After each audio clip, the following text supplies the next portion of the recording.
Korban meninggal dunia akibat minuman keras oplosan terus meningkat setiap tahunnya. Dan berikut data korban miras oplosan sejak tahun 2015 hingga 2018.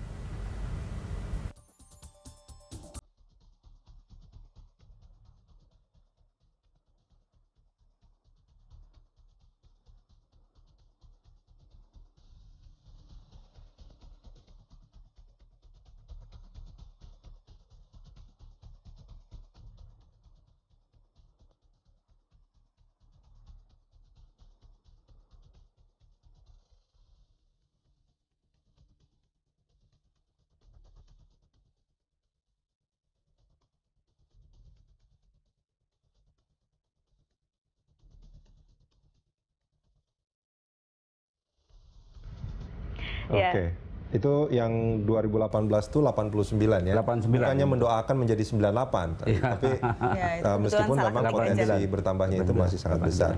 Tapi kalau kita lihat dari 2015, 16, 17, 18 jumlahnya itu lebih dari 20. Setiap bahkan mungkin yang tidak tercatat lebih dari itu semua itu. Itu yang tercatat ya. Tercatat yang lebih dari itu. Ini kalau kita bicara soal minuman yang legal saja, kadar alkoholnya itu paling sekitar 60-an ya Pak Erlangga ya? 50 sampai 60. 50 sampai 60. Itu sudah oh, luar biasa. Sudah luar biasa. Oke. Dan apalagi yang miras oplosan ini 96%. 96%. Di fakta di lapangan 96%. 96%. Tapi ada yang 80 ada. Artinya kalau orang minum miras oplosan hidup, beruntung dia. Boleh nggak dibilang begitu? Iya. Kalau orang yang minum miras oplosan hidup, beruntung dia? Sangat beruntung. Oke. Kalau nggak keleper-keleper ya untung sekali. Oke. Tapi tentu fungsi organnya sudah hancur lebur kali di dalamnya, udah seperti apa gitu Dia kan merusak lambung. Iya. Dari lambung menuju ke saraf. Oke. Ya sudah. Artinya Adiktif dia pasti. bisa besar sekali kemungkinan ya gangguan saraf, pikirannya sudah semakin nggak jelas. Coba perhatikan orang yang suka minum, itu ngomongnya suka ngelantur. Ngelantur. Bagaimana namanya? Iya. Meskipun tidak minum, Nah, ya, Pak, ya? Dulu ya, udah sadar. Meskipun tidak minum, dia juga ngelantur ngomongnya. Oh gitu? Iya. Karena jadi sudah ada terganggu sarafnya Sarafnya itu. udah terganggu. Oke.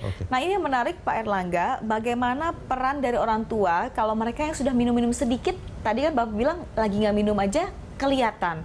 Apakah orang tua tidak melihat anak saya kok akhir-akhir ini nggak asik diajak ngomong ya, ngomongnya ngelantur, dibawa ke dokter atau apa? Seperti apa? Apakah cuek saja orang tua yang itu atau orang tua sibuk sendiri? Kita ini sekarang ada terjadi pergeseran budaya, ya, dari masyarakat tradisional menuju masyarakat modern, dari masyarakat mekanik menuju masyarakat organik, ya.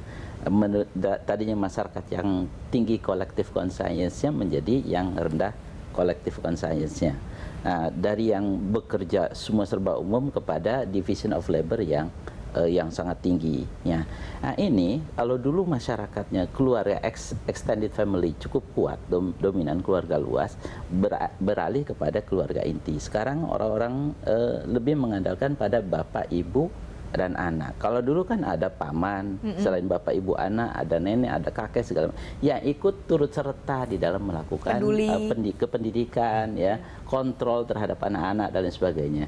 Sehingga ya aktivitas anak-anak itu betul-betul terpantau. Kalau sekarang orang tua sibuk, kerja sibuk, ya. Lalu kemudian ibu-ibu kerja, kadang-kadang nggak kerja pun arisan segala macam. Ini yang barangkali mungkin terjadi pergeseran, ya, kondisi sosiologis, ya, menyebabkan ada dampak terhadap perilaku. Nah, menurut saya memang kalau kondisi sudah semacam ini, harus kita oke lah, orang boleh bilang masyarakat yang modern boleh, tetapi yang modern itu apa? Yang modern itu adalah tidak boleh acculturated modernization. Jadi kita modernisasi budaya orang, kita masukkan ke dalam budaya kita. Mestinya adalah scientific and technological modernization. Saya ingat dulu waktu zaman Orba itu, saya ingat almarhum Pak Harto itu berpesan sama kita sebetulnya. Kita bukannya anti budaya asing, tapi yang baik kita ambil, kita saring, yang buruknya jangan diikuti. Saya ingat itu. Itu zaman Orde Baru seperti itu sebetulnya saya ingat. Jadi yang semacam itu, apalagi kemudian masyarakat kita yang sudah mengarah kepada keluarga inti.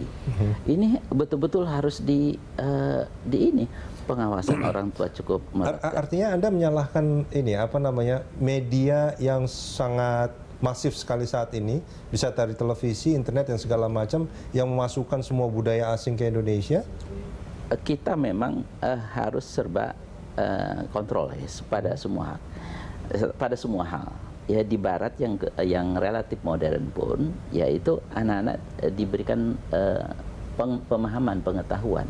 Kalau orang meminum minuman keras, ya itu harus seperti apa? Ya kan? Kalau orang bergaul harus seperti apa? Sama seperti penggunaan narkoba, sosialisasinya. Betul, begitu ya? Misalnya sosialisasi HIV, ya sosialisasi misalnya alat kontrasepsi segala macam. Itu kan sebenarnya harus digalakan terus. Orang dikasih ini ada positif, ada negatif. Ya, sosialisasi narkotika. Ya narkotika sebenarnya pada prinsipnya boleh kecuali yang dilarang. Nah, yang dilarang itu kan penyalahgunaannya. Ya, kalau yang lain kan boleh untuk suntik-suntik boleh. Ya. Untuk kedokteran. Untuk kedokteran boleh. Yang harus penelitian juga boleh. Yang harus sadari sama masyarakat itu adalah apa yang dia lihat di film, di televisi dan di media itu sebetulnya tidak secara utuh terjadi juga di negara yang bikin film gitu kan sebetulnya. Tapi ternyata diadopsi oleh kita yang penonton secara filmnya utuh. justru. Nah, ini memang terjadi namanya ramifikasi. Ya, ramifikasi orang ini berbagai macam fenomena orang salah mengambil kesimpulan. Ya. Nah, masyarakat umum kan nggak bisa menyaring sendiri-sendiri. Harus ada guidance. Nah, siapa yang mengguide? Adalah bridge class. Kelas menengah. Ya, kelas menengah siapa? Di situ adalah motivator, edukator, pendidik, guru, ya dan lain sebagainya yang kelompok-kelompok kelas menengah, mahasiswa, ya. Saya kalau di sekolah-sekolah nggak ada ya Pak untuk sosialisasi atau pelajaran khusus untuk tentang minuman-minuman keras, narkoba dan lain-lain. Nah, itu menurut saya sekarang kembali saja barangkali mungkin di sekolah. Ya kan mereka rata-rata kan sekolah juga. Ini anak-anak yang usia belasan ini kan mereka sekolah juga, ya.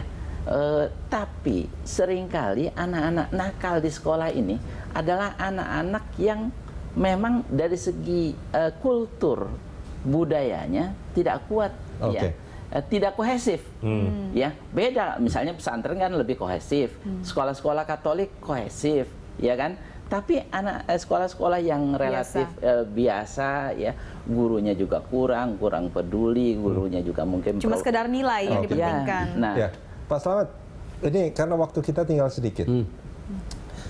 Tadi kan Pak Slamet mengatakan ini penyakit masyarakat tidak bisa diselesaikan oleh polisi sendirian.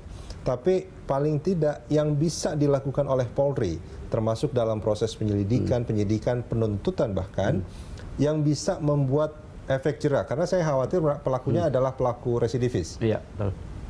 Apa yang akan dilakukan?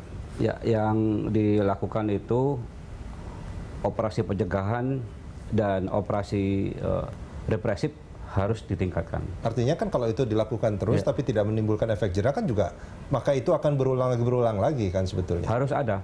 Maka sesuai dengan perintah Kapolri, untuk internal kepolisian sudah diperintahkan di wilayah masing-masing harus zero miras. Kemudian himbauan kepolisian yang pertama adalah kepada internal kepolisian yang tadi zero miras di lingkungan. Yang kedua adalah pemerintah daerah. Jangan hanya memikirkan pilkada. Pilkada oke. Ini miras sudah di depan kita. Miras oplosan sudah di depan kita. Miris sekali, memprihatinkan, buatlah peraturan daerah. Yang berikut adalah diharapkan polisi, masyarakat bisa menjadi polisi bagi diri sendiri dan lingkungannya. Jangan menggantungkan penuh kepada masyarakat. Peran Babin Kamtibmas? Babin Kamtibmas termasuk, Babinsa termasuk, dan yang lain kalau memang ada kejadian laporkan kepada petugas. Tadi ada istilah jangan persekusi, jangan persekusi. Oke. Iya, Nggak tadi boleh ada istilah persekusi. pesimis lapor ke polisi, tapi nanti ditanggapi ya Pak, kalau ada yang lapor tidak dicuekin kan Pak? Tidak mungkin, Oke. tidak mungkin. Dari dulu sebetulnya kita sudah ada operasi. Oke. Ya tadi itu memang operasi diobrak, muncul lagi, hilang, muncul lagi, terus begitu. Oke. Baik, Pak Selamat Selamat. bertugas kalau begitu Pak. Ya, untuk terima kasih. Pak memberangus Erlangga, miras. terima kasih banyak sudah Sama-sama. bergabung bersama kami di Randstad.